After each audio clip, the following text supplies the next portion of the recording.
I'm getting a little bit tired of the noun of thing it does, aka super literal names for things. It's especially prevalent with D&D's magic items, like 80% of them follow this formula. If you don't know what I mean yet, it's definitely something you've heard. I'm talking about the wand of fireballs, the broom of flying, the staff of healing, the object, followed by a description of its powers. The noun of the thing it does. Now, before we go further into the video, I do want to say that the noun of thing it does and other versions of very literal names have their place. They absolutely do. First off, it is a very conventional naming formula we use here in the real world. There are tons of super literal names across all different cultures. One of the most common US towns is Springfield. If you're uninitiated, allow me to explain. It's the word spring smashed into the word field. You can probably picture what the environment there looks like.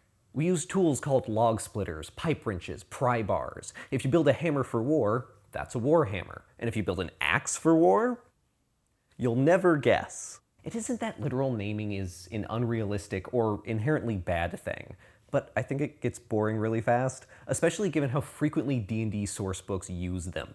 When you follow this formula this frequently, I think it just you miss opportunities for creative world building. I love environmental storytelling, especially in D&D.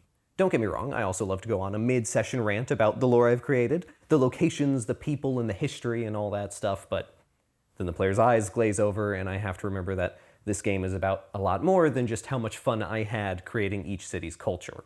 Instead of telling players these things directly, sometimes players will be more receptive to subtler forms of getting this information across. Doing things that make them feel like the world is working in the ways that you say it does. A wonderful tool for subtle storytelling is how we label and name things. These super literal names are straightforward and obvious. We named them the gloves of missile snaring because that's what they are and that's what they do. But you don't convey anything more with a name as straightforward as this. Sure, you very quickly give players an idea as to what the item they just got is, but they're going to learn all that anyways once you give them the full item's description and its rules text. I often find literal names in gaming to be kind of redundant in that way. So, more often than not, I like to rename magic items to help further tie them into the world we're playing in.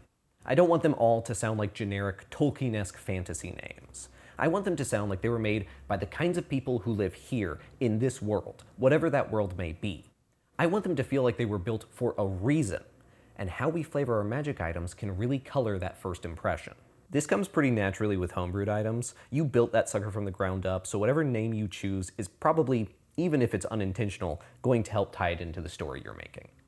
But if you haven't ever thought to do it before, if you just take a little bit of time and you reflavor those items you get from books or online sources, it is a great and quick and easy way to help make content that wasn't initially designed for your game more tailored to the world you're running in.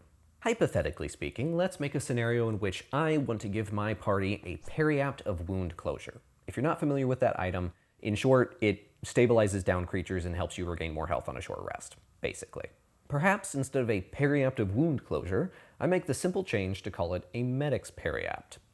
Now, Medic's Periapt isn't exactly the most creative name, and it's still fairly literal, but it helps break up the noun of thing it does formula, and that is the formula that 90% of all the items my party currently has follows, so it still feels like a nice break from form. It's refreshing to hear a different name. Also, where Periapt of wound closure just describes what it does, Medic's Periapt tells us who uses these, and it implies why they were created. It could spark images of infirmaries full of sick patients wearing these, a tool that doctors and clerics are using to help keep those patients away from death's door.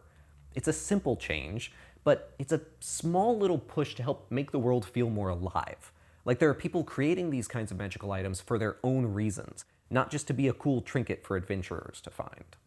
That infirmary could also be a great place to introduce an item like this too. Where and when your players find the items they do is another great way to do some environmental storytelling.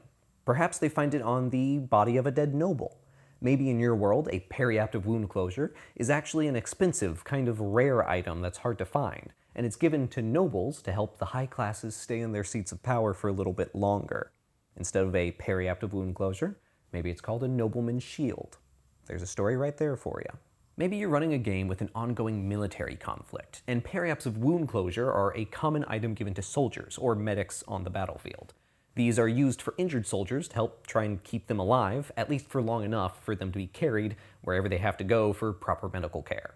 And the life of a soldier is one constantly on the move, probably taking lots of short rests, so that extra healing you get from one is a nice way to keep your army battle ready. You could change the item from being a Periapt to a badge, and make that badge maybe an insignia of the army or the country that they serve. Maybe that's what it's named after too. If you're playing in the Forgotten Realms, maybe it's a Hellrider's badge, or change it from being a soldier thing to a guards thing and it's a guards badge, or a City Watch cowl, or a Flaming Fist fibula.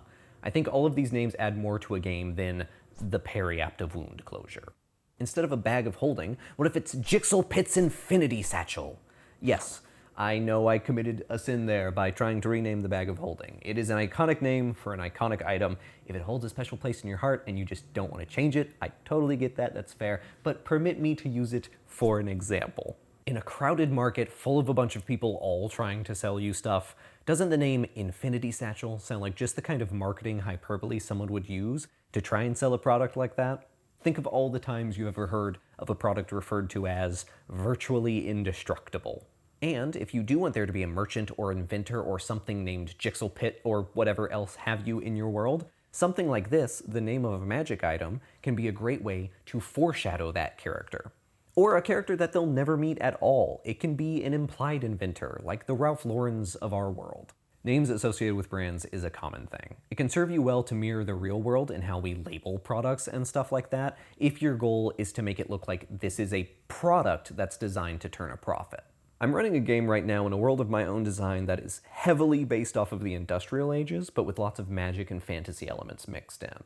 In this world, there are a bunch of mass-produced cantrip wands that all have all sorts of proper names akin to firearms. But people usually categorize them with a ton of nicknames. Because that's something people do. Occasionally they nickname stuff and it just catches on. And that slang can become even more popular than the actual name of the item. So most people in this world refer to cantrip wands as copper casters, because they are cheaply priced and even more cheaply made. But that's not technically their name. It's a magic item that has several different names. And depending on what NPCs call the item, could help you point out different cultural or class divides. It could help you tell people things about that character. A random guy on the street sees a wand of firebolt. Oh, well, that's a copper caster. But a weapons manufacturer or a practiced gunslinger sees the same piece. Oh, well, that's the old Johnson & Wesker P16 fire starter. And on rare occasion, it could be best off to just have the item with no name at all. Maybe somebody just invented a new piece of technology that has yet to be discovered, or they find a unique piece in ancient ruins that have been lost to time. You could just give them the item's description and let them come up with a name for it themselves. It could really push that feeling of something being truly one of a kind, or being truly unknown to the world. Like I alluded to earlier, I think a lot of these things are pretty obvious when you're homebrewing a magic item. These questions come up naturally during the creation process. When we add in, say, a bag of holding, though, I think a lot of people don't really question it because, well, it's a bag of holding. Everybody knows what that is. It feels like it's just a standard item.